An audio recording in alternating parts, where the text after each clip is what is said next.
Inamin ni OVP SDOG na Acosta na sila ni Lemuel Ortonio ang kumuha ng 125 million pesos na confidential fund sa bangko noong December 20, 2022.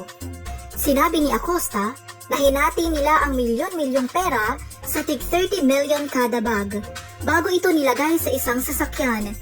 Dagdag pa ng SDO, magkahiwalay ang sasakyang ginamit nila ni Ortonio sa paglipat ng pera. At least 2 sasakyan po, ma'am. Hiwalay. At least kung maano man, ma-hold up man, meron pang isa. Tinanong ni Congressman Jervel Luistro kung bakit hindi na lang sila humingi ng tulong sa security officers ng OVP, lalo na't mahirap isugal ang ganong kalaking pera na galing sa bulsa ng gobyerno. Of course, we're watching news, di ba? Cellphone lang, namamatay na. Small amount of money lang, namamatay na. How much more this 125 million pesos, which apparently do not belong to you, but belong to the government. Attorney Zuleika Lopez is an IP lawyer. Her heritage is mixed, but anthropologists cite both Monovu, Tagabawa, and Klata descent. This can be said because she comes from one of the most respected lineages in the Davao region. Her father, Judge Jose B. Lopez, was a descendant of the Klata leader Datu Baguio, after whom Kalinan's Baguio district is named. He was one of Mindanao's first IP lawyers, and to date one of the country's few IPs to be made judge. But it is her uncle, former Davao Mayor Elias Lopez, who is most celebrated in history. After Duterte, Elias is considered among the greatest of Davao's mayors. Among his legacies was the creation of the Datu Bago Award in 1969, and the general project of rehabilitating Datu Bago's historical reputation. The Lopez brothers were key figures in the struggle for IP rights in the 70s, with Jose once serving as undersecretary to Panamin, making him one of the first Mindanao IPs to hold national office. It is a legacy Adelber Zuleika has been continuing. It is profoundly inevitable that it is Franz Castro, who has been convicted for illegally trafficking IP children, who has moved to have Ati Zuleika detained. Libat seems to have a track record of depriving IPs of liberty. Now I understand the unflinching courage of Adi Lopez in the face of cowards and traitors. With no real love for country, she is an IP. This is her lineage, her blood. It is but right that an indigenous person stand up to someone who has done great harm to our indigenous peoples. CPP operative Franz Castro of the CPP Front, ACT, a convicted child abuser who was caught red-handed, together with Sadar Ocampo, attempting to spirit away 14 indigenous minors to make them violent extremists of this terrorist organization and someone who enabled the commission of acts of terrorism on our IPs. It is as if Adi Zuleika's ancestors reached across time and space to make their progeny redress the historical injustices and blood crimes committed against her people by Franz Castro and her organization, the CPPNPANDF. So I see no way the CPP can ever recover. Labanan na ito ng principalities at ng mga IP ancestors. Alam nyo ba, libo-libo ang pinagpapatay ng CPP ng mga IP elders? Ganda ng kwento na to.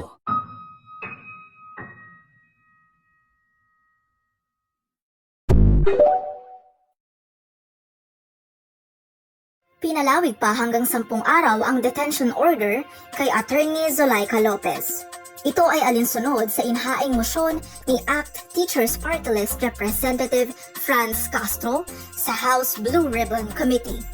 Ayon kay Castro, kasinungalingan ang mga umano'y karanasan nila Lopez at VP Sara Duterte habang nasa detention center ng Kamara ang Chief of Staff.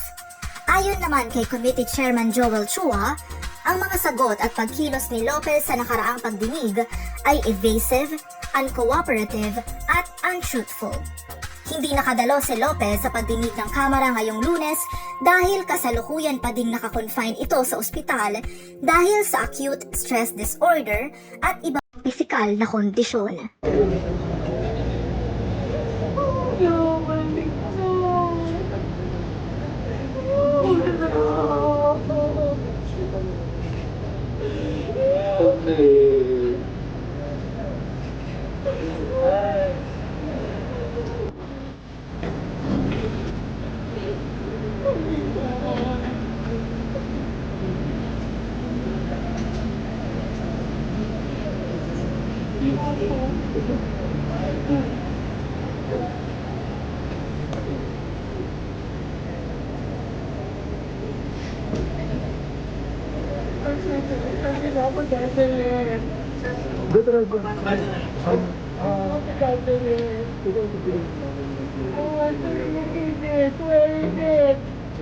Considering that was requested, attorneys Veronica Lopez and the examined physicians and cleared Center Quezon City.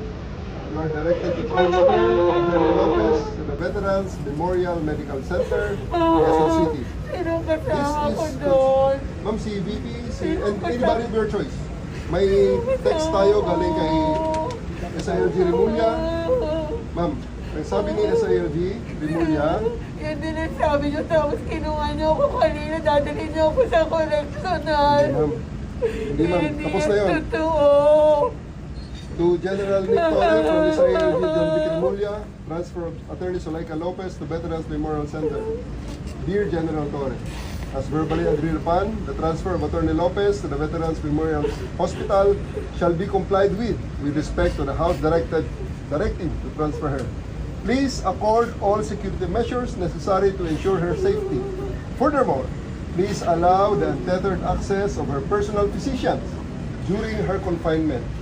The attorney will also be accorded full visitation rights of the following people: Senator Bato de la Rosa, Senator Amy Marcos, Vice President Sara Duterte.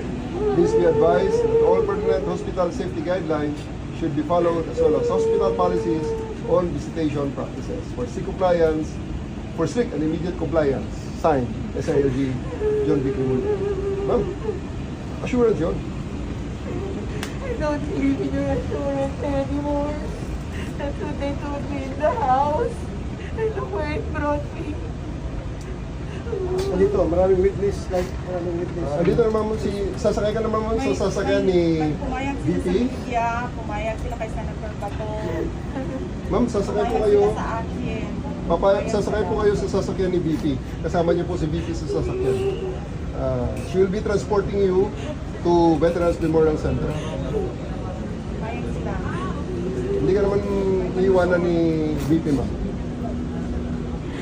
Sure yan, Nick, di ba? Yes, sir. Promise. Of course, sir. Nandiyan naman si VP. They are just in one car. Okay, ma'am? Kasama sa magiging investigasyon ng National Bureau of Investigation ang paglabas ng sabina laban kay Vice Presidente Sara Duterte matapos siyang magbantang ipapatay si Pangulong Ferdinand Marcos Jr., First Lady Liza Araneta Marcos at ang House Speaker na si Martin Romualdez. Tinawag ni Department of Justice Undersecretary Jessie Andres si Duterte na mastermind ng banta sa buhay ng Pangulo. Anya agad-agaran ang ilulunsad na investigasyon sapagkat mahalagang alamin ang pagkakakilanlan ng nakausap na mamamatay tao. Pagpapaliwanagin ang pangalawang Pangulo ng NBI ukol sa kanyang mga salita na hindi nararapat sa isang mataas na opisyal ayon kay Andres. Pahayag ni Duterte noong Biyernes, mainutusan siyang pumatay kay Marcos sa kanyang asawa at kay Romualdez kapag siya'y nasawi bilang sagot sa mga nanghihikayat sa kanyang manatiling ligtas sa Kamara kung saan nakakulong ang kanyang Chief of Staff na si Attorney Zuleika Lopez. Mentally incapacitated. Ganito inilarawan ni Presidential Advisor for Poverty Alleviation Secretary Larry Gadon si Vice President Sara Duterte matapos ang naging banta nito kamakailan. Ayon kay Gadon, ang tungkulin ng isang vice-presidente ay tumulong sa Pangulo sa pagtupad ng kanyang mga gawain. Malinaw anya na hindi ito nagagampanan ni VP Sara base sa mga ikinikilos at sinasabi nito.